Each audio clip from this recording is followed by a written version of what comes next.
Reggie, I just sold my car online. Let's go, Grandpa. Wait, you did? Yep, on Carvana. Just put in the license plate, answered a few questions, got an offer in minutes. Easier than setting up that new digital picture frame. You don't say. Yeah, they're even picking it up tomorrow. Talk about fast. Wow, way to go. So, about that picture frame. Forget about it. Until Carvana makes one, I'm not interested. Car selling made easy.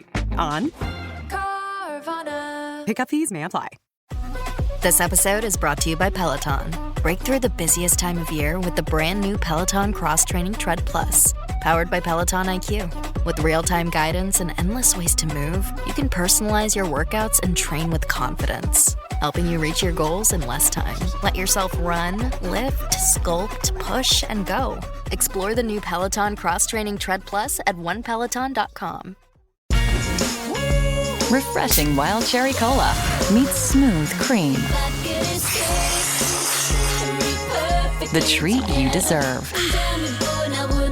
Pepsi Wild Cherry and Cream. Treat yourself. Sara, what is the best Starburst color/flavor? Hands down, yellow.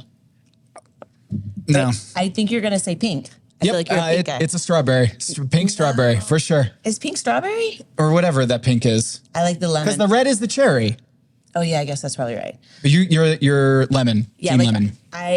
at one time I was at a gas station and I found they had all the separate colors. So it's like you get all pink or you get all yellow.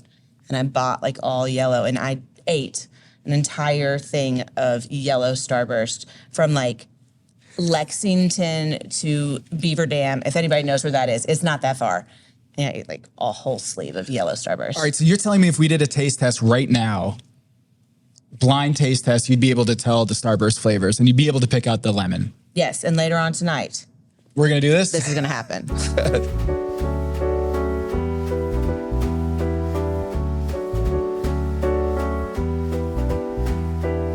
This is Pack Your Knives. I'm Tom Haberstroh. And I'm Sara Bradley. Sara, look at this. We're live. We're here at Supperland in Charlotte, North Carolina, where the episode was hosted by Jamie Brown and Jeff Tondandel, and we are here at Supperland, at literally at the judges' table was right here where they dined, and it's a beautiful space, Sara. So here's what's so cool about all the time, we'll put stuff on the menu. I'll do a cooking show, we put something on the menu. Because the joy is that you watch these people cook, but you never get to taste the food. Yeah. So there are many a times where I've watched the show and been I would love to be in that space. And now I actually am. I feel like I'm reverting back to getting the extra behind the scenes thing. Yeah. So when you walk into this restaurant, are your eyes going straight towards the kitchen and you're just oh, if I was on Top Chef, what would I be doing here? Do you put yourself into the Top Chef mode, or are you as an owner of a restaurant mode, or just as a guest? I think now at this moment, I'm in Top Chef mode. I would have been livid if I had to go in that basement kitchen and cook and not get to use that amazing stove. That is what chefs dream of, that stove right back here? there, that Tell me oven, about that it. fire. Oh my God, it's beautiful. It's got the crank. I can picture it. People they're gonna be fanning those coals. It's such an art form to be able to cook on that. And I'm sure they all walked in and they were yes, we're gonna get to use that stove. And they're and head on down to the basement where you can all fight for pots and pans. Yeah. That's what happened. I'm sure of it. So I It's think going to New Haven and oh, if you've ever heard of this pizza, if you've ever heard of, you go to essentially the greatest, in my opinion, Connecticut, where you're able to have New Haven style pizza. And then they're hey, let's go to Pizza Hut instead of going all to the best spots. And so you go into this kitchen, you're oh, this is beautiful. And then you got to go back into Top Chef mode where you got to cook and you're in your elements. And I just wanted to see if when you walk into a beautiful restaurant like this, are you always thinking as a chef, as a contestant? I think when I walk into a space like this, I'm thinking as a business owner. It's the plates on the table are so cool and so bespoke. I'm seeing that, and I'm seeing the church pews and the banquettes, how they're tufted leather. You're always kind of looking for ideas as to things you can do in your space. And so, I think when you walk in, you're like looking around, you're like, oh, I like that. I like that. Well, you got in last night, and we're going to have Jamie Brown on the show later. Once we do this recap, which there's a lot going on in this episode, Sarah. I'm a little heartbroken. A little heartbroken. All right. Well, you shouldn't be, because you once again had the winning chef. Lawrence, your number one pick, won the episode.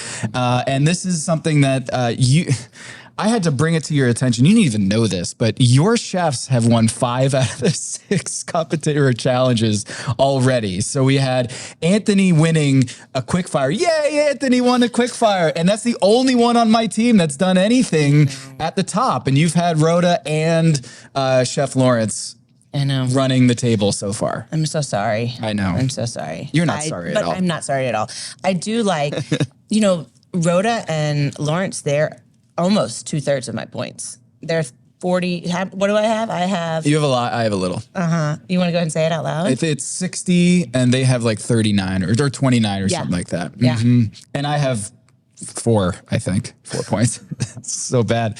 But we did a blind draft this year. If you haven't listened to it, you got to watch and listen to our blind draft. We didn't watch. We typically watch an episode and then do a draft.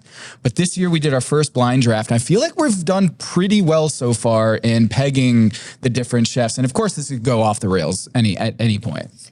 Well, I just like that it was, for me, it felt a little more like an experiment, like we weren't being persuaded. There was no there was a control to it. Like, here's the information.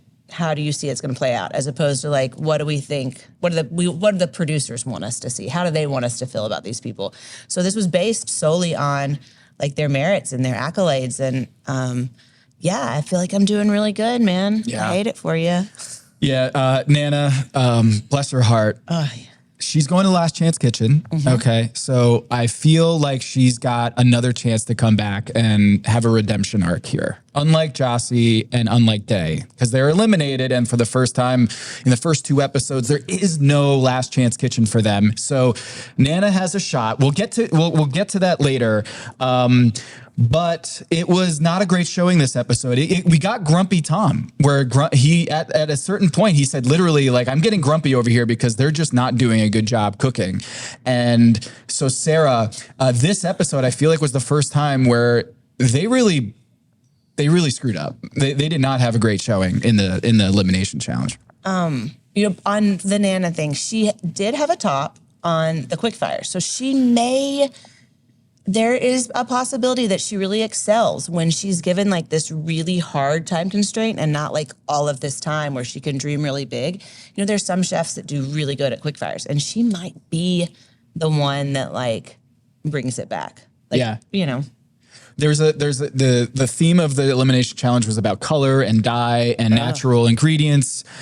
I can already tell, we haven't done the show before the show. I don't know any of your thoughts, but I can already tell you have similar thoughts on this as I do. But we'll jump right into the quickfire, which is basically a North Carolina staple, especially in Western North Carolina, liver mush. And it is a 30% pork liver, pig liver, and then all sorts of other fun stuff in there with cornmeal. And this is something that maybe not like inside Charlotte, but outside of Charlotte and Western North Carolina, you're going to see a lot of this at the grocery store. So I ask you, your impressions of when they announced that they were doing liver mush. So I don't have a lot of ingredients that I really don't like, but one of them is pig liver. I think it has this like very like iodine, I hate to say it, like urine, like astringency to it. It's the one thing.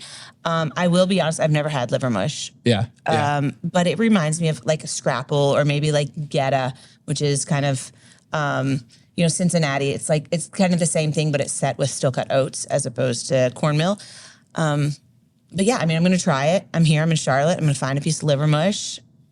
I'm going to mush it into my mouth. Well, you know what? In the next edition of your cookbook, You're going to have some liver mush. I forgot we buried the lead. Congratulations on your cookbook coming out. September 29th, pre-order it now. The Kitchen I Come Home To. Yeah. Sarah Bradley's first cookbook. I know. It's Big Flavors and Tall Tales from my corner of Kentucky. Look at you. Yeah, it's so cool. It did really well. It was like, I had no clue that it would be like, I would get on and it'd be like, for days, like #1 on Amazon's like pre-orders or like new releases. And I was like, this is crazy because you put so much work into it. Yeah. And then to finally get to show it to everybody, it's like really rewarding. Is there a Geta recipe in there or anything, something similar to a liver mush? There's actually quite a few. So there's Geta meatloaf, which is like what we do in the restaurant. There's chopped liver, which is like my mother's grandmother's recipe, but we refine it a little bit. Yeah, so there's like, maybe you mush those two together and mush them. Mush them. Because I've had it before when I was a kid. My grandfather was in North Carolina, and it's like a kind of a sausage substitute in the breakfast sort of. Maybe you fry it in a pan and then throw some butter in there and on bread or eggs on top or something like that. And I distinctly remember it as a kid, not really understanding what sausage, the difference was a sausage. It just was a different type of sausage in my head when I was a kid, but I haven't had it recently. But when you're a chef and you have to cook with that, where does your mind go? Oh, I would have gone like straight Jew there. I would have been like, we're making chopped liver. You know, I would have figured it out somehow. I probably would have looked for some like other liver ingredients, maybe like where there's some chicken livers in there, where they're a way to like really pull that in. But I probably would have gone like liver mush. I'm thinking like horseradish, dill, like black pepper, that kind of vein. But I think that, you know, I saw some people like turning it into this like pate form, and I saw some people crisping it. Yeah. I think the crispy would have been the way to go. I think that's the way. I would want it. It's crispy on the outside, like a blackening it, and then I guess the inside would be kind of tender. There's a different texture to it too, right? Than liver pudding or it's cornmeal. So there's kind of a, not sandy, but you know what I'm saying? There's a texture to it. And this we open with Justin and Jennifer talking about her shoulder injury. I'm wondering, was there any injuries your 2 seasons on Top Chef that you can remember? Well, Gregory his back, right? His back was locking up on him But I wasn't on that with him, but he had to go, that was in the finale, and they had like flown to Italy maybe? Yes. And he had to like go get shots, and I think that's what took him out. Let's see, Brandon in Kentucky broke his toe.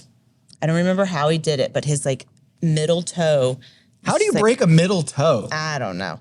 But I remember he like took his foot off and it was just black. And there's nothing you can do about that. You know, like it was so bruised. And she didn't participate in the Jennifer. She had to bow out of the quickfire. Yeah. Which as a competitor, how do you feel about that when you're between the 4 lines and someone leaves in the quickfire? I mean, I think for the quickfire, it's a little different. Did you give her points for her quickfire? Or did you put her in the bottom, the quickfire? I actually didn't even consider that. I think she goes bottom for the quickfire. She didn't participate. She you know put what? Nothing up. I think you're right about this. I need to give her a -1 for being just a DNP on that. It's unfortunate. Yeah, it's unfortunate because she's on my team. She's on my team. You got Justin. So give him an additional negative point, please. Wait, you're running up the score. You're going to mercy rule me. I know. I don't know. What were we talking about? Oh, it just hurt. Shoulder. Yeah, her shoulder. And Brandon. She's not. I feel like there were some other injuries. There's always like, Gabri on World All-Stars. He was like running. This man was a crazy man. He was always running everywhere, and he slipped and he busted his knee, and it was like swollen and painful, and it really hurt him for a couple weeks. I'm telling you, Top Chef is a sport. I know. It is. I know. The physical, the mental, all of it, the endurance. And what we're seeing in this episode is there's a mixed crowd about liver mush. I think Dwayne said, I hate it. It's just cat food, someone said. But Anthony was like, hey, I eat this stuff all the time. Scrapple, it's a derivative of that. So I kind of feel like I know what I'm doing there. And Anthony, He nailed it with the tomato dish. Sara, he did a pate with tomatoes, cayenne pepper to give it some pop and spice. With it was smart. He did croutons of liver mush, and they loved that dish. They found it to be colorful, vibrant, and cornmeal. Again, I buried the lead. Terrible job of hosting this.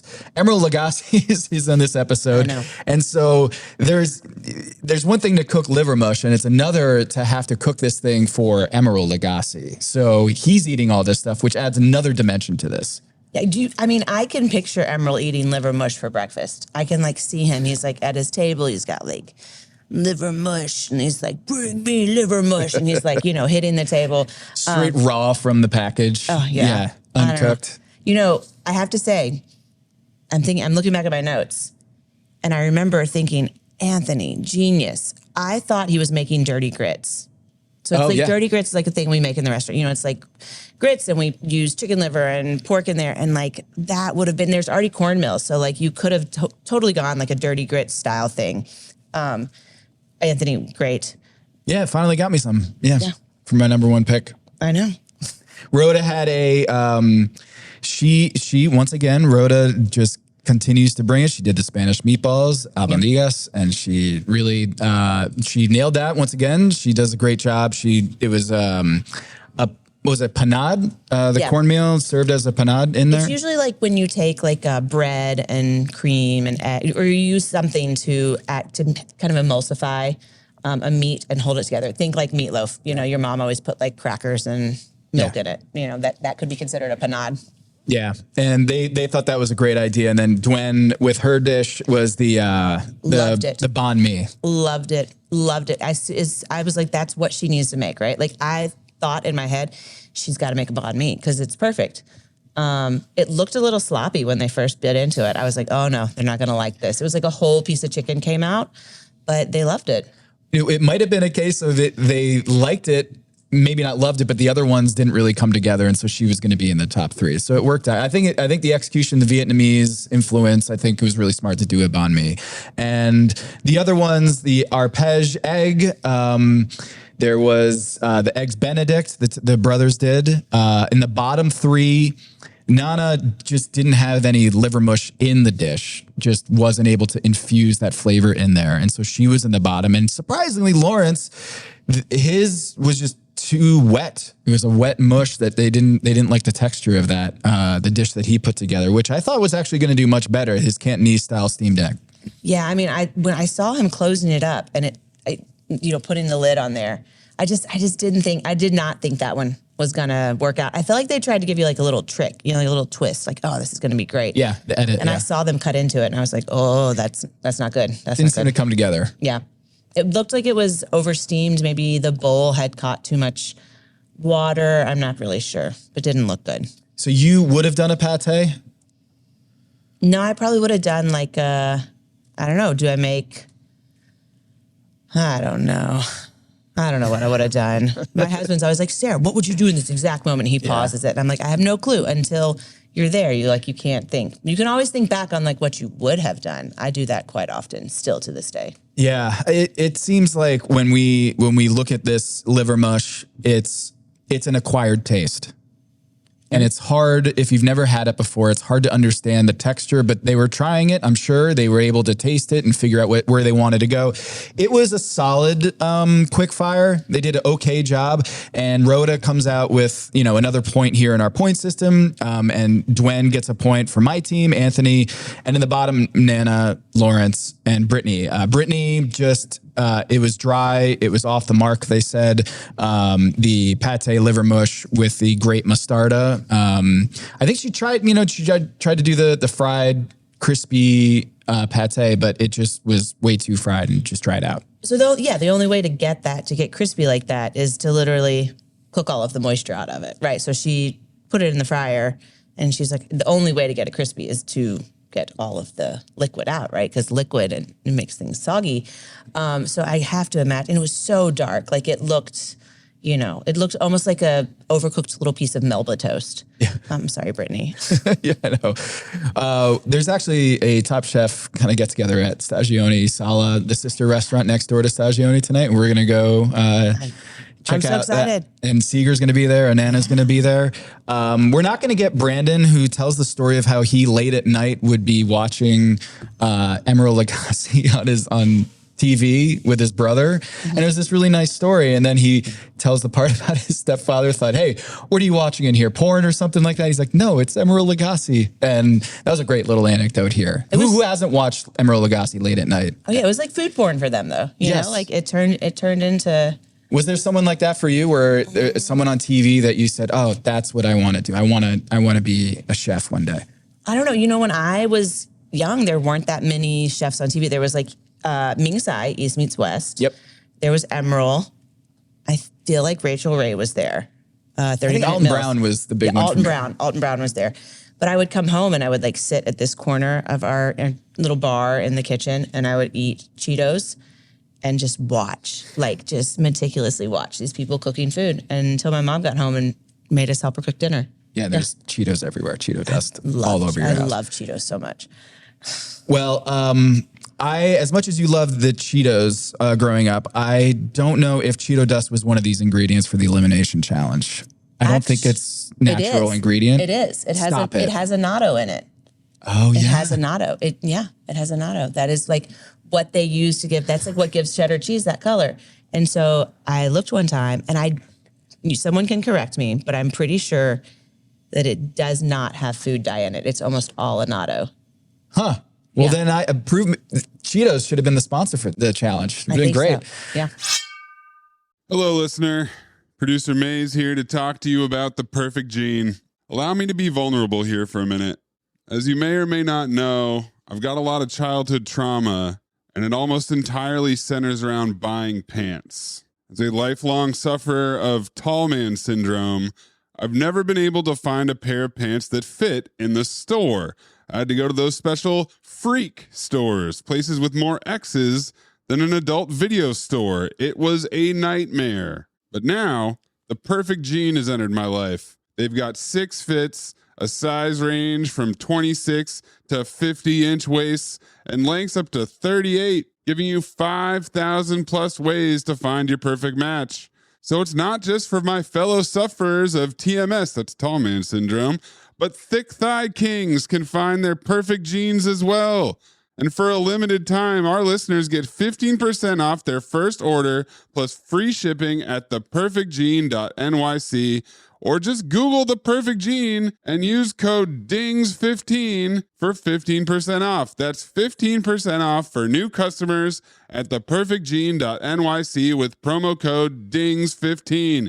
After you purchase, they'll ask you where you heard about them. Please support our show and tell them we sent you. Fuck your khakis and get the perfect gene. Introducing Shark Facial Pro Glow, a first of its kind at-home facial. Pro-level extraction removes impurities, and dual temperature technology boosts radiance and deep puffs with both Insta-Heat and Insta-Chill technology. Treat yourself to a hydro-fueled glow in minutes. And because Shark Facial Pro Glow fits in the palm of your hand, you can get that luminous post-spa glow anywhere. Visit sharkbeauty.com to learn more. Protein is now at Starbucks, and it's never tasted so good. You can add protein cold foam to your favorite drink or try one of our new protein lattes or matcha. Try it today at Starbucks.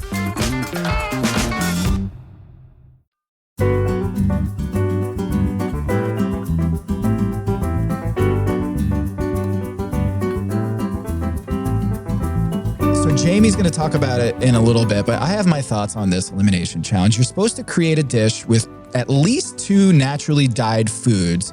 The cook time is for 2 hours. There's a 30-minute shop at Whole Foods, which I think might have been the Waverly Whole Foods. It looked different than the Uptown Whole Foods, and maybe it's because it just is a bigger space. But they usually were at the Uptown Whole Foods, from what I can tell. My wife is watching, and she's like, "That's the Uptown one." This one I think was South, maybe a bigger one that had maybe more that you could shop with. I don't think this was a good promo for naturally dyed color in your foods, because it just didn't seem like there was much color in the dishes. And at the end of the day, I was like, this isn't this didn't really seem all that colorful at all. It actually was the opposite. A lot of black and gray colors to it. And I don't know, it felt like it wasn't a great, it didn't seem like the chefs were able to bring through the color in a way that you wanted. I have in my notes challenge. And then the first thing I'm like, oh, it's the challenge. I'm getting ready to take notes on the challenge. And I have written, I hate this challenge. Like, I think that this challenge, so here's the deal. Those natural ingredients, like they're like, give us color. I can see it right now. The judge is gonna be, give us color. Those things don't impart as much color as you think. And if they do, they impart a flavor. Like you can't just, it's not like you're just dropping red 40 in there and then all of a sudden you have red velvet cake, right? Like it is a different thing. So you have to be able, if you're gonna use those in such a way that it really, really, really affects the color, you have to be ready for it to affect the flavor. And I don't know that I can tell you what chlorophyll tastes like. I mean, I can imagine what it tastes like. I was just going to say, I didn't even know that was a cooking ingredient that chefs might use is chlorophyll. It's... Give us the is list. It grassy? Okay. Give us the list. Here's the list. list. This is what we came up with so far. Yeah, they didn't do it on the show. At least the one that we saw, they didn't show like a list of all the ingredients, but we were able to sleuth this and try to piece it all together. So I have the list: carrot powder, tomato powder, fresh marigolds, black seedless grapes, liquid activated charcoal, not just charcoal, liquid activated charcoal, inactivated charcoal, like powder, hibiscus, black rice, matcha, achiote paste, saffron, blueberries, curly kale, red cabbage, chlorophyll, guajillo peppers, golden beets, red beets, annatto, turmeric, spirulina, pea powder. Pea flower powder. Pea flower powder, and that's about 30 ingredients here. There was a very blue thing that we saw. Was that spirulina? That's spirulina, yeah. At least I think so. I couldn't zoom in close enough to figure it out. I felt for the chefs here. I felt like, man, how are we going to bring in all this color here? But I don't know if I can really do that and still have a good tasting dish. Because the best Top Chef dishes are three things. Creative, like clever use of the challenge. It looks beautiful, and then it tastes amazing, right? And I feel like it's really hard to do all three of those things in this challenge, which I guess is the challenge. Yeah, I'm going to say I hated this challenge. I think that I didn't like it all the way through. The whole time I'm like, what in the world is happening here? Because they gave us a thing. They're like, the number one part of this whole challenge is presentation, right? Like, and I just don't, as you guys have seen my food and eaten my food. And for me, I would eat an ugly plate of food that was absolutely delicious over something that was like so overworked. And I feel like they're asking people to put the presentation first. And I don't love those challenges. It is. I actually think it brings the colors of Supperland out, because it was like when they brought out the dishes, I was like, there's so much color in the restaurant and on the table. It's so beautifully decorated, and look at these flowers and these colors and it's popping in the outfits. And then there was like a black pork dish, which is just okay. All right, well, let's just get into it. So Anthony decides to use the green chlorophyll. Emeril and Tom decide, hey, we're going to go visit the Top Chef kitchen, which always raises your blood pressure, right? When you see not only Tom, but the guest judge walk through as you're cooking. Yeah, you're like literally trying to figure out how long till they get to me. I sometimes would, if I was like really focused on something and they were like coming my way, I would just leave my station. And they would have to like come back. They would have to like come back to me after I was done. I would just like go hide. It's like a game of tag in the kitchen where they're just like chasing after you. Like, no, I don't have it yet. I'm not ready. Do you know ahead of time that they're going to come through, or is it a surprise? Oh no, they're coming. He always comes. That's like his thing, right? I can't think of a time he didn't come in the kitchen. Mm-hmm. Yeah, so he's always there. You know he's coming in his little white chef coat with the top button undone, and I'm like, I don't want to be like, chef, button that up. Like, button it up. Yeah, button it up. Does he is he asking specific questions, or is he just observing? He will ask you a question in a way that's like, so like he says, oh, so, Dwayne says, I'm going to leave this puree white. I've got this white person who's like, oh, white, this is a challenge about color. And then later on she serves the puree and he's like, and what color is this? And she's like, gray. Like he puts it in your head that like he's like, you're not going to do it this way. And then if you do it that way, like they were totally bashing the deconstructed lasagna. Oh yeah, as soon as it happened, you could tell. They're like deconstructed, huh? They're like talking smack on the way out of the kitchen. And then you could see on his face when he served it, he was like, damn it, I have to say this is good. Yeah. Speaking of Anthony and the green, we had the Seeger Rhoda little shot of Oscar, Brittany, Seeger Rhoda having what I call the green gang, the green jammies. We don't really get much of them at the stew room or this season so far. We'll probably get it as we get deeper into the competition when there's more time that we can get to know these folks. I'm sure you appreciated that they're kind of... I started thinking back to like both seasons and just to all the shows I do. This is a time where you're like, you kind of can settle in, you kind of are figuring out what's going on and you're starting to form little cliques, right? And you're riding 4 deep in cars right now. And so all of a sudden you get in the same car every morning with the same people. And you can see it starting to take shape. Yeah. Which I think is amazing because I think the people that can find each other and like be trustworthy of like, hey, how does this taste? I think they do well. I think they go far. You got to find your people that you can trust them to not be like, oh yeah, it tastes great. Actually, it's terrible. No, yeah. And Seeger in this little gang that they have together, he's going to be at this thing tonight. So that's going to be really cool to see Brittany and Seeger at this. You know, they got their green jammies on. They're all about self-care.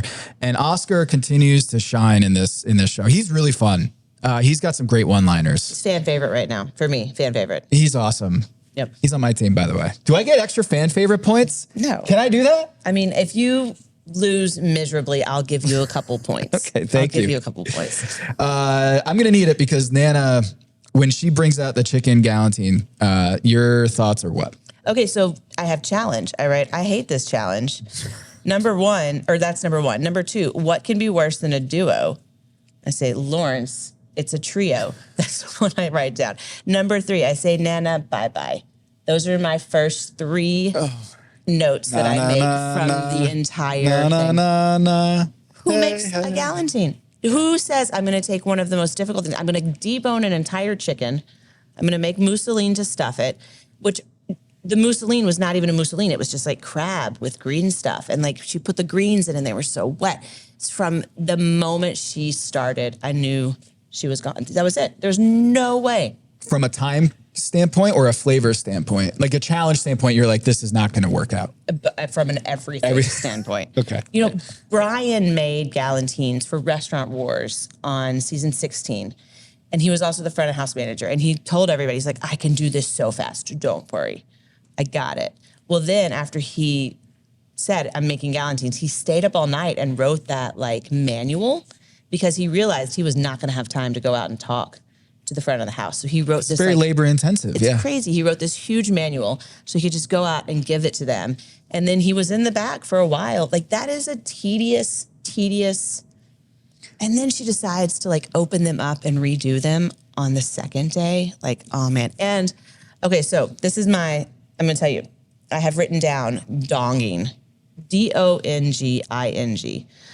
I don't know. We'll ask later if this is a term that you guys use in your kitchens, but I grew up in kitchens where donging is when you take plastic wrap and you lay it out and you put your galantine or your ballantine or whatever it is you need to wrap in a circle and you use it to roll. And she is trying to dong. I don't know if this is do you use this word, donging? Okay, I'm asking another chef that's sitting off camera right now. She is trying to roll it up, but she doesn't have enough plastic on the ends to be able to like use the plastic. So she is using this little tiny 12-inch plastic wrap.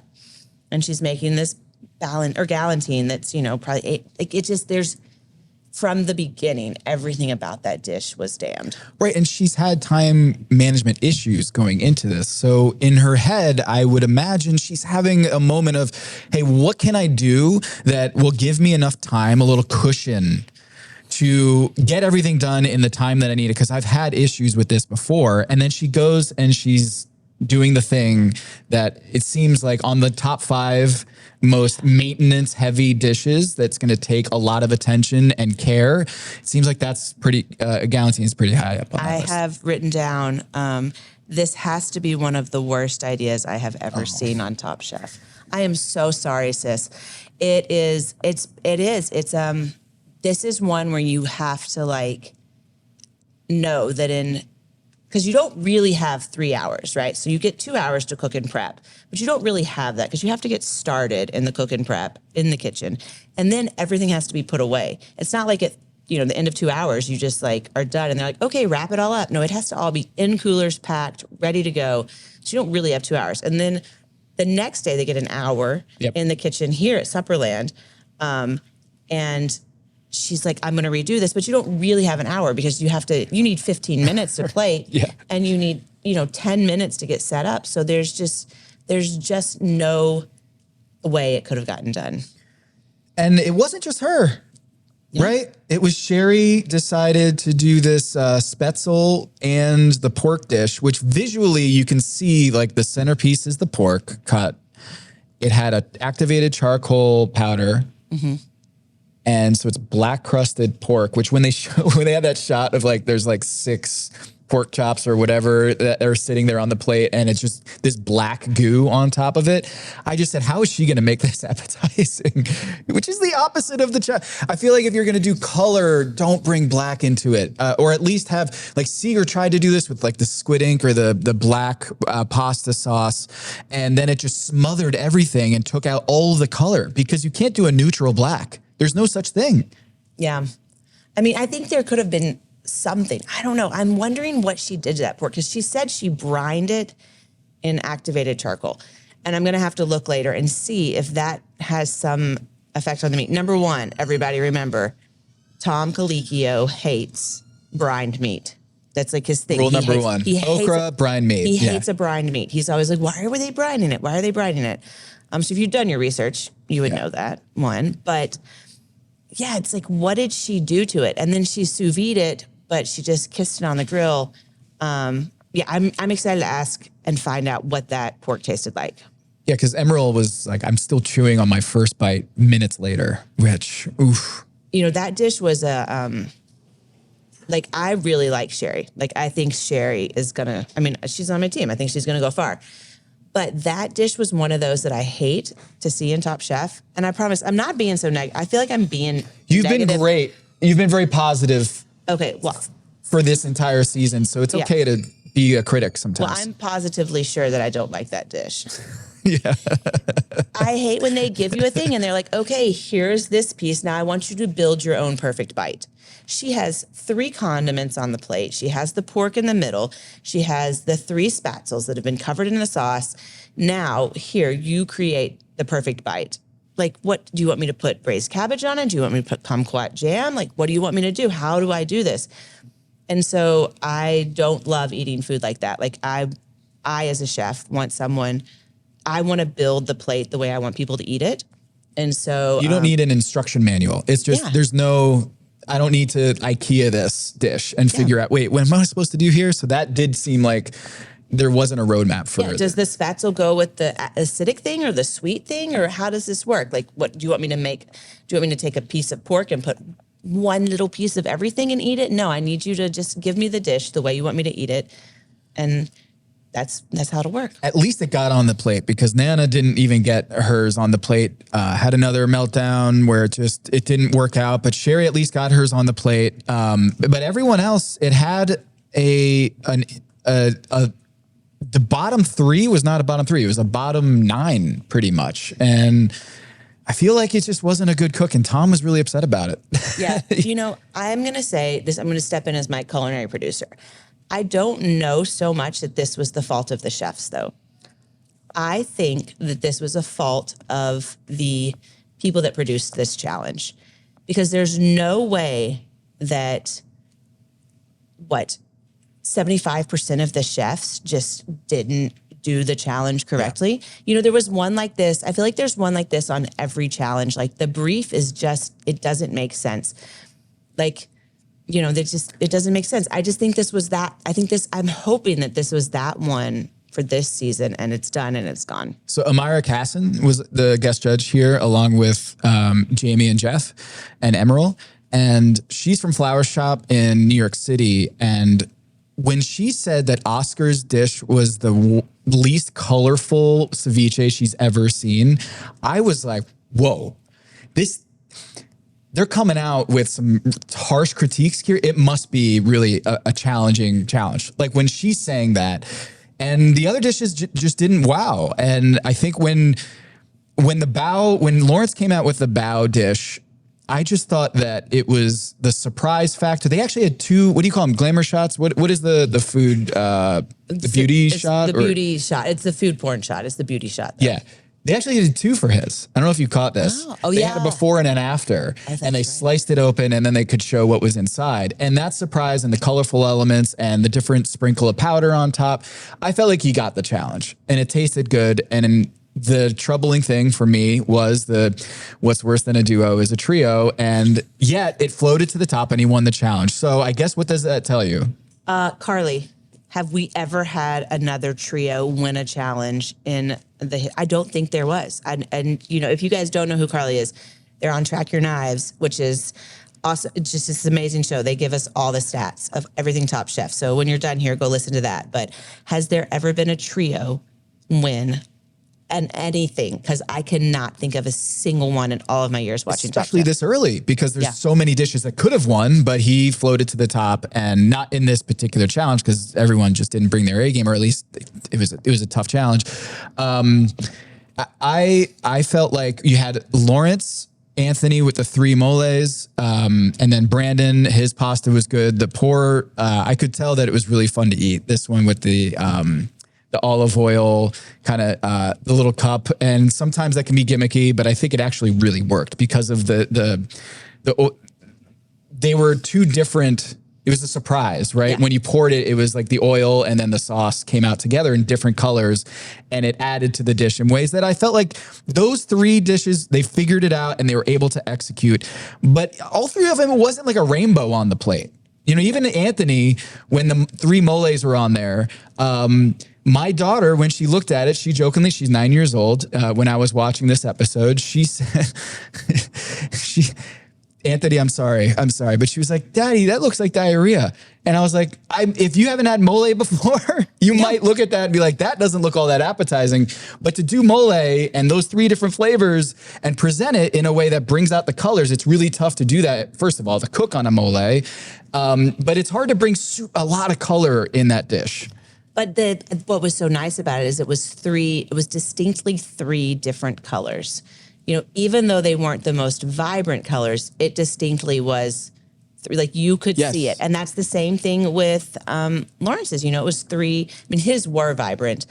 You know, the thing I think that a lot of the chefs missed out on, and I kept watching, and I have this in my notes. I'm like, why are they not using the grapes? Okay, here's what I would have done. I would have had somehow in my dish, I don't know if it would have been pickled red onions. I saw one person do it. I think Jonathan did it. Yes. Would have had pickled red onions, or maybe purple cauliflower, or maybe, I don't know, anything. And blueberries, you can pickle blueberries, anything. I would have used the grapes and some red wine vinegar and been like, I made vinegar with black seedless grapes, and look at the color it turned my vegetable. Because, you know, if you use red wine vinegar like on purple cauliflower, and I saw some in the Whole Foods market, that is how you get vibrant color.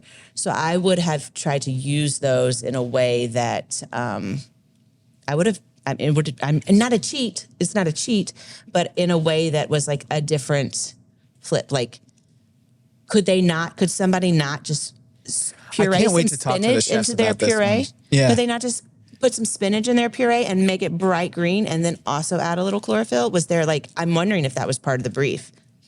I don't know. I felt like, and we're going to talk to Jamie in a little bit about this, but I kind of felt like there was only 2 or 3 dishes that you would say felt like they were trying to get a lot of color on the plate. Otherwise, I felt like they were just dishes.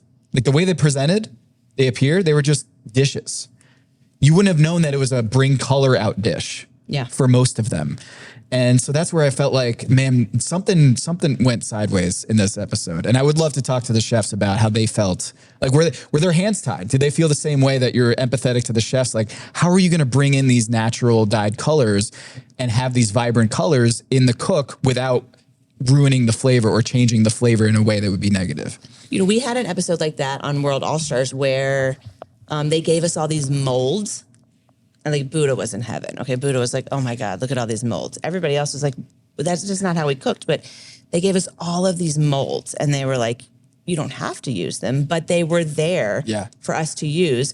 So I remember like Ali made like a mold of like a little turtle that was like living on his thing. And I made molds of like mirepoix, because I did like a matzah tamale thing, and like mirepoix. Like, why did I do that? Why didn't I just like, it made no sense. But we felt obligated to use those, even though it wasn't part of it. So I'm wondering if they felt obligated to just use those, even though they all have a million ways of making food very vibrant on the plate. Like we all know how to do that as chefs, but somehow it's like they dulled the colors. Yeah. In a way, I felt like this was a good advertisement for artificial colors. RFK paid for this. Yeah. He paid for this. He's like, hey, this is why we have artificial colors in foods, because it's hard to bring those out without affecting the flavors. But it felt like to me that's a really hard thing to do, is to use naturally. When they're out there on the table, it looked like you could have a rainbow of colors, but when you cook them, also it loses some of that. Yeah, but all those purples and blues, all they needed was a little vinegar, right? And like to make those, I don't know. Like, I don't know what happened. That gray parsnip was the worst. Yeah. The gray parsnip I was just like, what is happening? Okay, so we had just to run through quickly, Brandon, the deconstructed lasagna, Nana with the chicken galantine that never was, with the yassi onion puree. Second time it's happened, and I'm sure the Emeril and Jamie and Jeff and Amira, they didn't know that this was a thing for her until it happened, and they're like, yeah, this already happened. Anthony did the mole. Jennifer did the pickled shrimp bun, where she was just like, I'm happy to get it out there. So props to her for coming back in the competition. And she wasn't sent home despite the time away.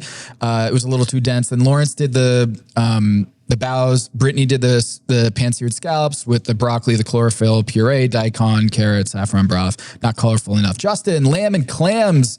An interesting combo there. It rhymes. There you go. Sherry, we talked about Jonathan with it had the pickled onion that popped, right? Yep. It was a very aesthetically pleasing dish. Didn't really bring the same flavor. Oscar did the tri-colored red snapper that the leche de tigre and the cut, you could tell that was not Oscar's finest moment either. No, but I think that dish had potential, But like, why didn't he cure it in why didn't he use some beet? Every chef knows. Where was the beet in this episode? Nobody used How is that the possible? beet. It's the easiest one. It's the most powerful, and it comes out magenta. Like you could use that as. They had yellow and red. So many questions. Yeah. Rhoda, the mussels, it felt like she was coasting on this one. The flavor didn't come together, but she got two, I think, Jeff said flavors didn't come together, but she got two colors on the plate, which that was the episode. The flavors didn't come together, but they got two colors on the plate, I guess, it felt like that was the theme of this, which is like, it didn't really work, but I guess you got two colors. The sauce was broken. It had a funk to it that they didn't love. And Dwen with the brioche stuff, roasted chicken, lemon tagine, and charcoal parsnip puree. The gray parsnip, as I wrote down, opposite of color. Yeah. Yeah. So everyone else got in the bottom. Yeah. Everyone. I think they're all, it's everybody. It was tough to watch. And it was tough because this is like, right, so it's Top Chef. Like that's one of the things about it. Like thousands and thousands of people try to get on this show, and then they handpick everybody and they really vet like people. And so you don't make it to a place like this without being like a fabulous chef. And they all failed, as I think Tom said. And so I just don't know that this was the chefs were at fault on this one. Yeah, Tom really came out in this one. It was Sherry's dish. He called flaccid. The pork was flaccid. And it's like, Tom doesn't bring out that sort of terminology unless he really feels like this was not their best cook. And when I talked to him at the premiere, he said this season has so many extremes. Like some days the pepper challenge, the pepper episode was phenomenal. Like some of the best cooking we've ever seen on Top Chef. And then sometimes it was the opposite, where it was just like, it was the bottom of the barrel. I felt like this was the episode of the other extreme, that we finally got an episode where it was like, oh yeah, nothing really worked on this episode for them. Yeah. And I'm going to get there. Okay. I'm going to get my other thing and then I'm going to go back to Happy Sarah, maybe.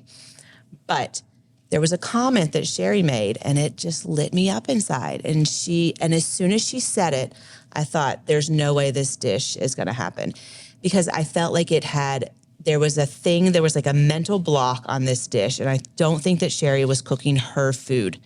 And so she said, I had the privilege of working at Per Se for 4 years. And I thought, privilege? Like, you were there I know that, like, you were there working. It's not a privilege to, like, it felt to me like she was trying to go back to this place where she had learned all these things and she wasn't cooking her food. And I think that's probably what Sherry's biggest asset is going to be, is that she cooks her food. But when she said, I had the privilege of working there, I thought, sister, they had the privilege of having you there. Like, we have to flip this thing about, like, these restaurants. And, like, I'm so thankful for everybody that comes. I am privileged because I had people that want to work for me and stay there for 4 years, So, like, I just felt like this dish for her was not her. And she was like, I'm going to get as many things as I can on the plate and try to make it all come together. And, so when she said that, I was like, you got to coach her up. She's not winning this one. Yeah. You got to coach her up. She's on your team. Yeah. And that's some good coaching. It's just, don't feel like you'd say, hey, sister, you belong here. Yeah. Like, don't act like you have to bring someone per se it up. Just bring Sherry it up, Yeah. Happy note. Lawrence's mom has a Chinese rock band in their basement. And the restaurant, the bakery that he basically was raised in, like, he grew up, and she maintained, I need a basement in my restaurant. So to have my rock band play after hours. Is that your favorite detail of the season? I think it might be my favorite detail of the season. I think Lawrence is just, he is something else. He's like talking about having his car seat in his little tiny, like, car, and I think he's probably just unique. I feel like he's fun to sit around and, like, hang out with. Yeah, he seems like a good time, and a dad. So a lot of dad jokes, I'm sure, and just parental little jokes. And it's been really fun to watch him, even though he's not on my team. I don't even want it. You had 1 point. Let's see. I'm going to pull it up here on my laptop. You had 1 point in this episode, like net 1 point. Oh, really? I had minus 13. So I'm at 14. You're at 60. All right, moving on. If you're watching, you guys can see my smile. I'm looking right into the camera right now. I'm smiling. Oh, man. Yes, definitely go check out Carly and Kendra's podcast, Track Your Knives, which is a breakdown of the power rankings, which is crowdsourced. It's our Pack Your Knives audience can vote and fill out their ballots of who they think is going to win the challenge, and at the bottom be eliminated. And then you can kind of see this power rankings, this aggregate score for all the chefs. And we're getting on Instagram at Pack Your Knives on Instagram. We're getting the chef testants. Do you like chef testants or no? I mean, that's what they call us. Okay. It like sticks, yeah. I don't think you like it. I don't hate it. Okay. I mean, contestant? No, chef tested better. It's cool. I guess it's cool. Chef testants are in the chat, in the comment section, talking about it and arguing about it. We had Lawrence, I think, and Anthony were in there, giving Anthony some props because he's number one. He's the fan favorite in the sense of they think he's going to win every episode, which is, do you think it's because I picked him number one? Do you think there's a bias there? Or do you think I picked him because there's a resume there that other people look at and say, yeah, I think Anthony's got what it brings. It's pretty interesting to see that Anthony was number one in this week's episode. I mean, well, Carly and them were talking, and Kendra were talking about that. They said they didn't know if they were swayed by listening to our draft or if that was by their own research, but a lot of people have him up there pretty high. It's really funny on Reddit. They'll be like, talking about the show and somebody else say something. They'll be like, somebody else will chime in and be like, Sara, like, creeps around on Reddit. And then I'll be like, I'm here. And then I just go back away for 6 months. But it's really fun as one of the chef testants to get to see it like all playing out, because it's this experience you have and now you get to share it with the world. So it's really a lot of fun. Yeah. So I'm glad they're engaging it. You had been engaging in it for sure in your seasons if we had the same thing. Absolutely. Oh, you'd be nerding out big time. Absolutely. Track Your Knives. Go check that out. Also, we have an interview with Chris Coleman of the Goodyear House, and he's on the episode, the opening episode. Really interesting interview. Kind of one of the legendary chefs locally here in Charlotte, and he's also been on all the TV shows. If you haven't watched yet Chris Coleman, the interview, or listened to it, go check that out on Pack Your Knives. We're also on YouTube, so go subscribe to our YouTube channel at Pack Your Knives, part of the Count the Dings group. And Sarah, I think we're ready to turn the page, just us two talking about this, but I do want to get Jamie in here to kind of tell us what the experience was to host Top Chef and eat the food, because we didn't get to eat the food. And guess who did? I know. Jamie. I know. So we got lots of questions for her. And we'll bring her on right after the break. Now at the Home Depot, receive 12 months special financing and free basic installation on carpet projects with LifeProof with PetProof technology, Home Decorators Collection, and Traffic Master carpets. Bring a new look to your floors, or give them a durable surface that stands up to life's tough messes. Get 12 months special financing on installed carpet projects right now at the Home Depot. Offer valid March 12th through March 29th, 2026. Exclusions and additional charges may apply. For licenses, see homedepot.com/license numbers. This Easter, skip the ordinary and whip up something golden with melty, creamy Velveeta cheese. From scalloped potatoes to rich mac and cheese, Velveeta turns every bite into a crowd-pleasing celebration, bringing the extra to the ordinary, transforming simple sides into lip-smacking, satisfying moments. So go on, make it melt, make it craveable, make it indulgent. Velveeta, respect the drip. Visit Velveeta.com/Easter for some recipe inspiration.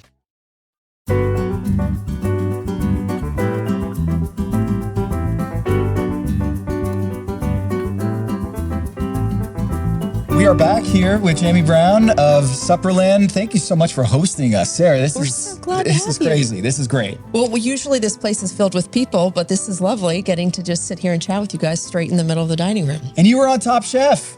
That was pretty surreal. Pretty amazing, pretty surreal. It's a day I will never forget, that's for sure. But sometimes I just feel like I'm not even sure if it actually happened. Right? Yeah. So for those who don't know, there's a lag. Like you tape in August and September, and then it doesn't come out until the springtime. You were, I'm sure, in pins and needles, like waiting to see how it would air and how everything would come out on air. There's a big gap between when you're on the show and when you actually get to see it. Like once an episode would finally air, like I could feel my body, like the intensity, like my whole, because listen, y'all, I will say a lot of stuff, like a lot of things come out of my mouth. And so I never knew exactly what I was going to say. And so I, just be like, or how it was going to be edited or how it was going to be cut. How are you going to be portrayed? What happened that you didn't see? So it's a lot of fun to finally see it come out. How'd you feel about them down in your kitchen? I was fine with it, and I was just glad we had our executive chef here that day. There was a lot of prep work we had to do to get ready for this. There's hundreds of people on their team, and then you've got all these people going to use your kitchen for the first time. So our executive chef was here making sure that everything was ready to go downstairs and make sure everybody knew how to use all the different equipment and everything. And up here in the dining room, we actually had to remove 2 of the large pews here. So we have 120-year-old church pews in here as part of our seating. So 2 different ones had to actually be unbolted from the floor, and we moved them over to what was called Video Village, which is in the bar next door. Right. Where the production happens. Exactly. Yeah. That's where all the production was. And my goodness, it's just there's so much space required. I think they could only do filming like this in a couple different restaurants in Charlotte because they had to be big enough, but this space was big enough. So those pews were moved over there so that they could have this whole center area for the table. Yeah, it seems like so you're no rookie when it comes to like TV shows. You have the show that you have on PBS, and so you've had a lot of experience working with a TV production crew in your restaurants. What was Top Chef different? Like, what was different about that? There were a few things. One, when you don't know the crew, it just feels a little bit more nerve-wracking. When you get to know the crew that's with you a lot of times, the editors, the producer, the camera people, it's familiar. They're friendly. They're your friends. Yeah. So this was all new people. Plus the equipment was so big. I mean, there were lights hanging from the rafters, and in the windows, the designer had put in, and I can see them very subtly, but they're little gold panels that they put, like amber colored panels that they put in the windows to just give it a glowier light in here. And then of course the table setting itself was just gorgeous. All the set, when we film for Fork and Hammer, it's our life and like what we're doing. So there's no fanciful things happening. We are doing the tastings for our restaurants. It's actually, we're testing out dishes for a specific event or for a seasonal change or whatever they might be filming. So that's just our life. And it's just us and our, our haggard selves sitting at a table, tasting the food. And, we don't have all the beautiful settings and the, necessarily the lighting is very real. So yeah, like I'm picturing, so those like big sweeping shots they always get. There's like this huge jib in the corner. Like it's like if you don't know what it is, like a big crane that holds, or not a crane, like a seesaw type thing. Yep. And it's like holding the camera. And then they have this thing, it's called the Ronin. Do they do those where, it's this balanced camera and there's one man holding this like 80 or 100 pound camera and he's like doing through. So it's a production. Like it's definitely the largest one I've ever worked on. For sure. It was gigantic, but really, really amazing to see it come together. And I think one of the most fun things was, of course, seeing Brittany as part of the team there, because we know she's over at Stagione's. But then also we had a number of our servers there actually serving the food. So I actually noticed when they brought the food over, I think one of the most comforting things for me was to see them there. And I remember them bringing the plates by and say, "Thank you, Thomas." And I heard that, "Thank you, Thomas," when he sets the plate down. And I think that's something that was really comforting and just joyful for me to have them be a part of all that. What was the biggest pinch me moment of hosting Top Chef? Because I'd imagine when you and your partner Jeff are deciding, hey, let's go start some restaurants, or let's try to do this whole thing. Did you ever, in your wildest dreams, imagine hosting Top Chef in your restaurant? No, I mean, Jeff and I have been together for over 20 years, and we've got 3 kids together. We've got 6 restaurant concepts, and restaurants are what we do. And now we've got the PBS show as well. But getting to host Top Chef was just absolutely an honor, and to have them here. And the night before we filmed, Jeff left and he said, "Oh, I've got to go over to Supperland because I just got a text that Tom Colicchio is going to be dining there." So he went over here to see him, and Jeff got over to the table. And Emeril was at the table. And like you guys have talked about, just the status of Emeril, the name, the myth, everything. He's been to a lot of us as we were growing up, and seeing him on TV. It was just incredible just to have him there. And I think probably the moment that I won't forget is we were sitting at the table. One of the dishes came out, and as you guys have talked about, had fallen short. Yep. And he ended up winking at me across the table, a moment he will never remember and I will never forget. But it lit me up. It made me feel comfortable. It made me feel at ease. It also kind of made me feel like we're okay.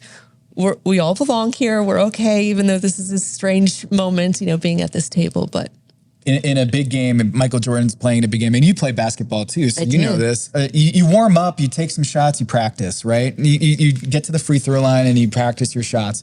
Did you, in front of a mirror, Jamie, practice your food judging skills and your critique? I had no idea what this was going to be like. I was like, Jamie, this is one of those moments you just show up and you pretend like you know what you're doing, but just show up. And that's kind of what we did. But they all made it so easy. And the way they set the table in the room, it was so beautiful. I felt so honored that they used our Supperland plates on the dining room table. Oh, I didn't put, yes. Yeah. So they weren't on, they weren't used in the actual, dishes themselves because they have print on them. So a lot of chefs have a hard time plating on them because they're not a solid white plate. but they used them on the table setting itself. So that makes me so happy because that was a lot of work to do that. We have here at Supperland, we have 11 different patterns that we have. We had them created by an artist in London named Lou Rota. She designed all these plates. This was like us getting bored during COVID. We designed all the plates for Supperland. So I was just thrilled that they were able to use those dinner plates on the table. It was setting. A beautiful set. I mean, holy cow. Colorful. That was the idea, right? Colorful. Yeah. I did say that it made your restaurant pop even more in color because the dishes themselves weren't as colorful and vibrant and rich in color as the whole idea was this is a textile mill town, Charlotte, and we want to show the rich tapestry of the color and textile industry in town. And Sarah and I mean, you heard it.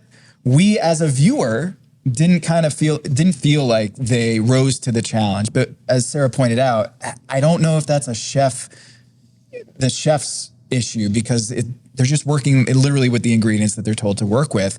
While you're eating it, was there a sense as the evening or the day, I don't know if it was a daytime or a night shoot, were you like, oh yeah, this was not as much color as maybe I was hoping for?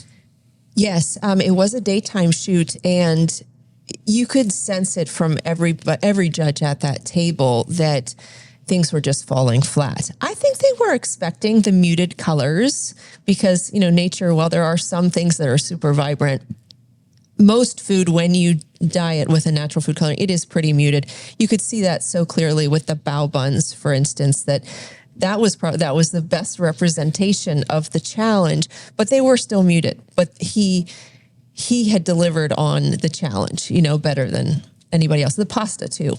Yeah. That Brandon did clearly, like that was the first dish out to the table. So yes. They're all like, wow. And they were so excited, like this is working. And then it all went.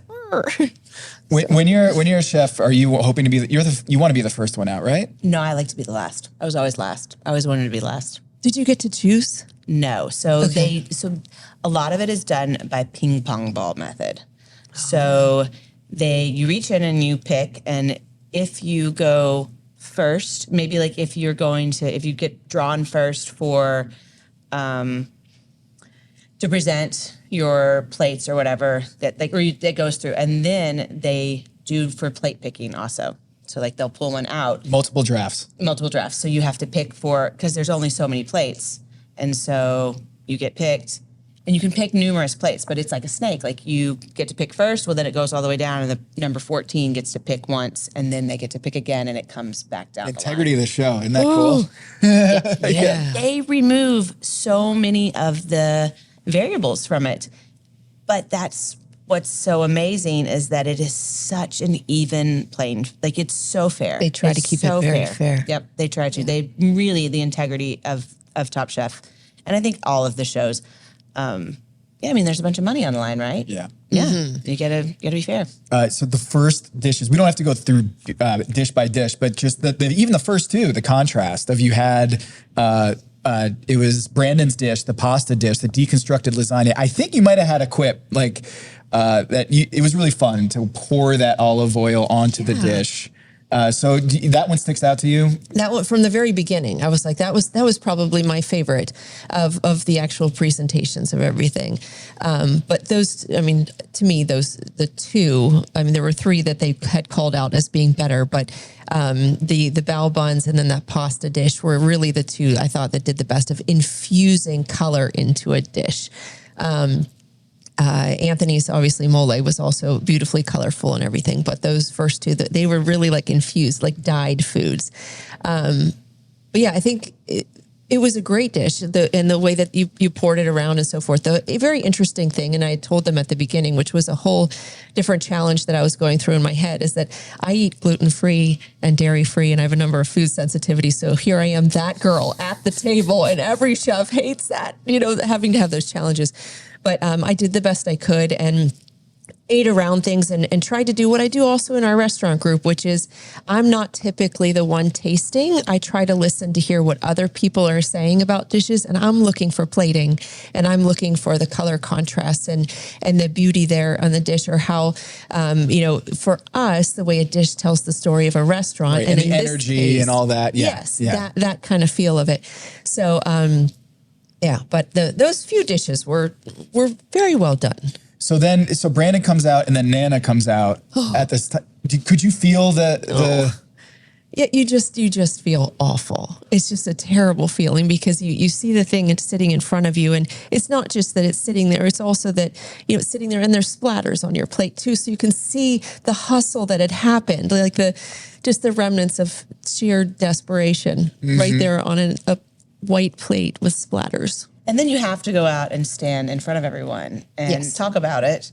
And that's like what I was talking about, the intensity of like seeing it later on, like she had to relive that moment. And she'll have to, I'm so sorry, sis, you're going to have to relive it. But I don't know if that dish had come out, the greens were green that were inside the Valentine. Well, I don't think she even saw. No. Yeah. But I mean, we saw her like cutting it back in the, but yeah, But she was brave, you're right. She stood there and she just took it as it was. I think she had already swallowed any bit of sadness downstairs and came up and was pretty brave standing there, Speaking of downstairs, can you give us like just a rundown of the setup here at the restaurant and what the elements that they were dealing with as the cook or in the cook as chefs? So this is a really unusual kitchen because what we did when we designed the space is in this main dining room, we wanted it to be that when you walked in that front door, you could see the fire kitchen in the back. And it's even raised up one step so that you can't miss it, and we intentionally have chandeliers too that are a little bit lower. They don't compete at all with your view into that kitchen. But this is just half the kitchen. Up here, it's all fire cooking. That's all we have. But downstairs is where we have everything from our combi ovens to the saute line to pastry, prep, dish, all that stuff's downstairs. So it's kind of not necessarily the pretty stuff. So this is kind of our show kitchen. But the chefs were all downstairs to do their cooking, and then they brought it up here to the dining room. And that's one thing that I remember. How many kitchens in Charlotte are big enough to host Top Chef? So was that a consideration for you? Is like, I would love to have them, but I don't know if we have the kitchen that you might need. They looked at a number of different restaurants. They came over to Haberdish when they were scouting our restaurant over in Noda. They also went to our restaurant, Leluia Hall, which is newly opened over in the Dilworth neighborhood. And I don't know if it was size or the space or the layout or whatever, but they selected this one. I think it was really challenging for them to find any restaurants that are big enough to be able to host their whole crew and be able to film the way that we wanted to film. I never even considered that. Well, I think right now there's still so many chefs, right? So like, it's big. There's this staggered start too. Like they have to stretch the starts even farther out because there's only so many people you can put in there. But I've seen some really, really, really tight spots, like where they have a lot of people, and it's just not fun. It's like hard. But there's no clean pots, there's no clean pans. I mean, I think my biggest fear would have been I'm the executive chef, like I'm your chef down there, and I'm watching people there's just like, it's almost like your mind turns off and all of the courtesies you've learned as a chef just go out the door. You're like, all these strangers in my kitchen. Well, no, like as a chef cooking, like you just forget it. You're just like, I just got to get this on the plate, And so, I think that would be so hard to go down there and have to watch that. Yeah, and as you're hosting them, you're like, you kind of have to get your hands off the wheel, right? Because they're running the show once they're in your restaurant. We just basically rented this space out, which we do for random things or events or whatever. This was their space to use as they wished, and they were so respectful of it. They everything was cleaned up, ready to go for us to begin again. So they brought in extra dishes as they needed and so forth. So it was relatively easy, but not for those chefs. Yeah, how was Emeril? Oh, just wonderful, very quiet, but just an incredible honor. Had you ever met him before? No, of course not. No, maybe you guys have. I have not. But it was just unbelievable just to have him there at the table with us. And Jeff was sitting right next to him, and I think he just felt so proud to just get to be sitting there. I remember when Jeff and I were in college, he would watch the Food Network all the time when all the other guys were watching sports. And I always thought, wow, this guy's kind of a unique guy, but that's what we grew up on, was Alton Brown and Ina Garten and Emeril. And so it was just incredible to have him there. I thought you guys did a great job. Well, thank you. Given the food that was on the plate, I thought there was not a moment where I didn't feel like, hey, they're out of their depth here, or like this is they really they went too. It didn't land. The Supperland setting didn't land, or the judges, it didn't work. It felt like a really good representation of Charlotte and of what you guys bring to the table, quite literally. Did you come away with any sort of, when you got done with the day, what kind of emotions were you going through? Just relief that we did it? Yeah, I was relieved that everything went well and that they were happy with it and how it went. You know, I know the challenge itself was a little challenging, but that they were happy with how the shoot went and that the space held up well for their whole team. They were a great group of people to work with, and they made it really easy. So, you know, I was just, I think, relieved and went home and put my feet up, you know, and just relaxed for a minute, tried to remember it all. You have two restaurants. How many restaurant concepts in Noda? So we've actually got 4 concepts in Noda. One here in Plaza Midwood, where we are at Supperland, and then Layluya Hall over in Dilworth. She lived in Noda when she was at culinary school. Yeah. No way. So how about that? Got to be at least almost 20 years ago. Okay, we got into the business in 2009. It was at the bottom of the recession, and we opened up a little tiny restaurant over there with just 11 tables. That was our beginning. So we're 15 years in now. So 9. I'm trying to decide. I think I would have been gone by then. Yeah. Okay. Yeah. Are you proud of Charlotte and how it's grown up since you were here? I love driving around. There's one little place that we've driven past like a couple times over by your house. It's like a pizza joint. Hawthorne, maybe? I don't know if it's good or not. Yeah. But I remember taking my parents there one time, like just being like, well, we'll go to, it was like the first place we saw. My dad was like, I want pizza. And every time I drive past, but other than that, I really don't recognize very many things. It has changed so much. If you get a chance to come here, though, and like eat, so we ate it. I've eaten here. I ate at your restaurant. Thank you. Thank you for coming. It has been released that I participate in the show in this season in some capacity, which I will not talk about, but I did come eat dinner here.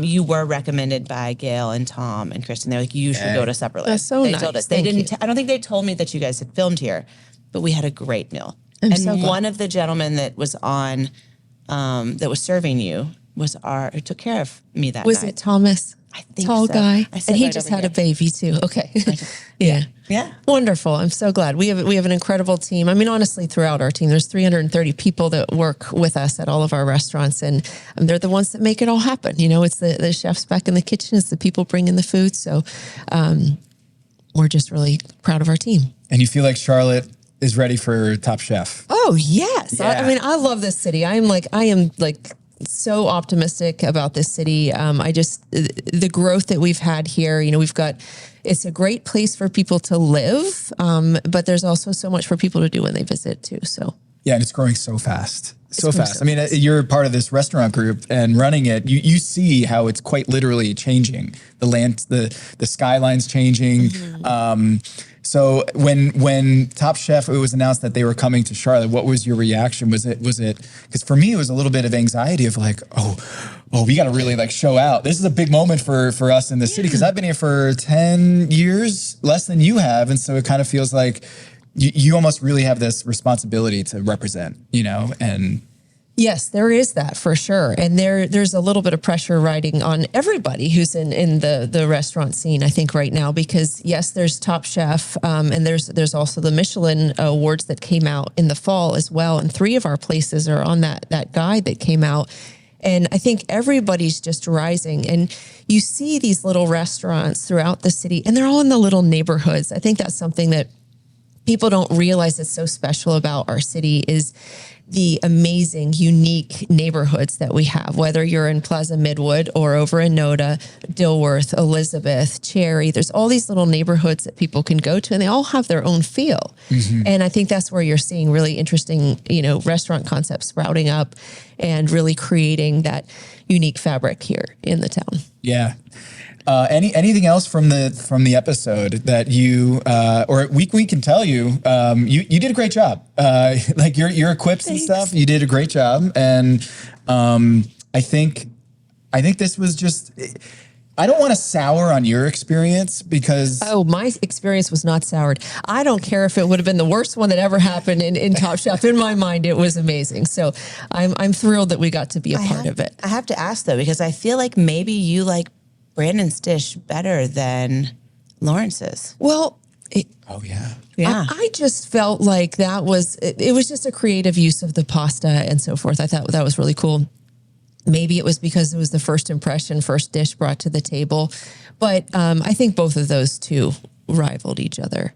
Yeah. And I did love the flavors of the moles. Like that was beautiful, but I just didn't think it got quite the infusion of color that the other ones did. But How was that watching your husband doing the critiquing too? Were you just sitting back like, I wonder how he's going to... Well, when you're in the middle of all that, you don't know what they're going to keep and what they're going to cut and all that. So you just speaking, you're like, oh gosh, I hope that wasn't too dumb, or I'm sure if it's so dumb, they'll cut it, right? But I'm so used to we do tastings every single Thursday is our tasting day, and we just rotate the restaurant. So that he was like in his gear. That is what he does. He runs the culinary across all of our restaurants, and we have chefs at each one of the spots. And so he's always working hand in hand with them. So he was in his element. Like he was pumped to get to be a part of it. That is like his role. But I know you guys were talking a little bit about liver mush. Yes. Oh yeah. Can we get into this a little bit? Well, just for a minute, I feel like it's important because it is very much a Southern staple here. I actually pulled up an old picture because we used to have it on our menu at Haberdish. Oh, at Haberdish, yes. Okay, yes. So you had liver mush at Haberdish as... It was on the menu. Yeah. We served it on the menu, which is really rare because a lot of restaurants will not put liver mush on a menu because why would you put liver mush on a menu? But we wanted it to really root itself here in the South. And as we had done research around this region, that was one of the key dishes. So we did a pork liver mush there that was, we would cook it like a terrine in a water bath, and then we would slice it and cook it in a pan and sear it off. So it always had that crispy bite, which was key for this dish. But I think one of the big things about liver mush is, and we all know this, but it was not necessarily the choice meat. So sometimes doing the things that would cover the flavors is kind of the idea. We would set ours up with a Carolina gold rice instead of a cornmeal. So that was a little bit unique. But then we would serve it with house-made pickles and pickled onions. So those flavors always masked over the liver mush itself. Well, we did creep your liver mush picture because Tom was like, she's got it on. They'd have it over at and then we couldn't find it. And yeah, so then we were creeping it in. Believe it or not, people wouldn't buy it. I love putting those kinds of dishes on the menu. It's fun to tell a story. Yeah, I mean, that's what the food should do. Like, I feel like this space really tells a story. So.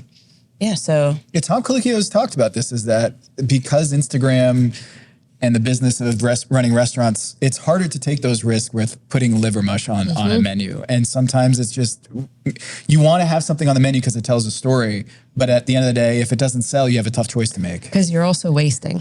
And that's the big part. If you're not selling through, then you're ending up wasting it and it's not worth having it on the menu.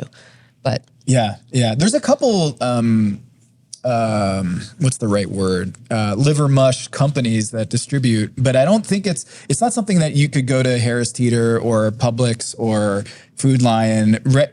I went yesterday to go find some and I wasn't able to find it in the stores yesterday. I went to a couple places. And so it does feel like something that is generational, that my grandfather would make it for me, but I don't think it's something that if I went to a friend's house to be like, hey, you're hungover, let's go have some liver mush. Like Oscar said. I'm gonna try to make it. I'm already. It's gonna happen. You're gonna make it delicious. You will. I'm gonna try. You can. Yeah, I'm probably not gonna use pork liver. Okay, what would you go chicken liver? Yeah. Chicken liver. Yeah, but it's still liver mush, right? I mean, that's the whole idea of being a chef, is that we'll take something and we'll elevate it and make it better. And I think I can do it. Oh, I know you can. I'll pack some up and I'll mail it to you in a big cooler. Yeah. And then you can judge it. I will try it. Right. Send it to our house, please, really. Do you have a Starburst flavor that you particularly like? I like the pink ones. Yeah. High five. Are you a pink? You are. I'm pink. Yeah. I yellow. like pink. All the yellow. All the yellow. Yeah. You would just get one color? Yeah. I'll tell you what my 4-year-old daughter loves to do. Skittles. You know, she has like her little water bottle in the back. Yeah. And she likes to put all the Skittles in it and like make flavored water. But essentially, once they all go in there, they kind of just turn to like a brown. Yeah. And she's like so proud of, course, her like 4-year-old's flavored. like, look at that. Oh yeah, it's like flavored water, but it's just like brown Skittles water. I let her drink it. I don't care. It's fabulous. Yeah. Walking in here, the colors and everything. I got to ask, the purple cushions here. How did you land on that? Well, it was kind of a brave call, but it's one of those purples that, you know, it has that eggplant color to it. So it's enough of a neutral. I wanted it to feel colorful, but also like a neutral. And hopefully you kind of get that all around this space is like you see these little touches, but they're actually kind of subtle, you know, nothing like really, really pops, but it's kind of all kind of plays nicely together.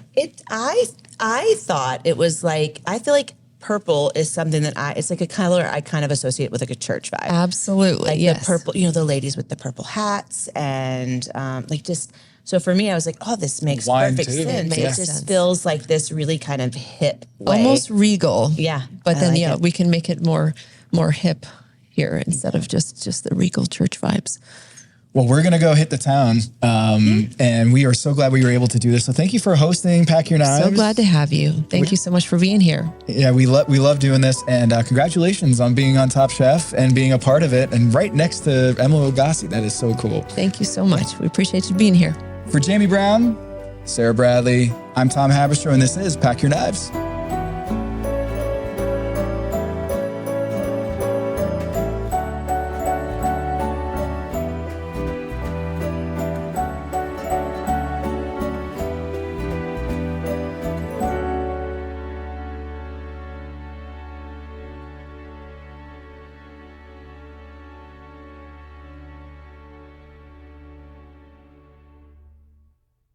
The UPS Store is making packing and shipping Easter gifts quicker than ever this year with UPS Air. How quick? Quicker than a walk around the park. Quicker than eating all the Easter candies. Quicker than finding a golden egg that you know is stuffed with cash. When you ship UPS Air at the UPS Store, your items arrive on time or your money back. Guaranteed at no extra cost. Exclusively at the UPS Store U.S. retail locations. Send Easter joy on time at the UPS Store. Visit the upsstore.com/air guarantee for full details. Terms and conditions apply. Ryan Reynolds here from Mint Mobile with a message for everyone paying big wireless way too much. Please, for the love of everything good in this world, stop. With Mint, you can get premium wireless for just $15 a month. Of course, if you enjoy overpaying, no judgments, but that's weird. Okay, one judgment. Anyway, give it a try at mintmobile.com/switch. Upfront payment of $45 for 3-month plan, equivalent to $15 per month required. Intro rate first 3 months only, then full price plan options available. Taxes and fees extra. See full terms at mintmobile.com.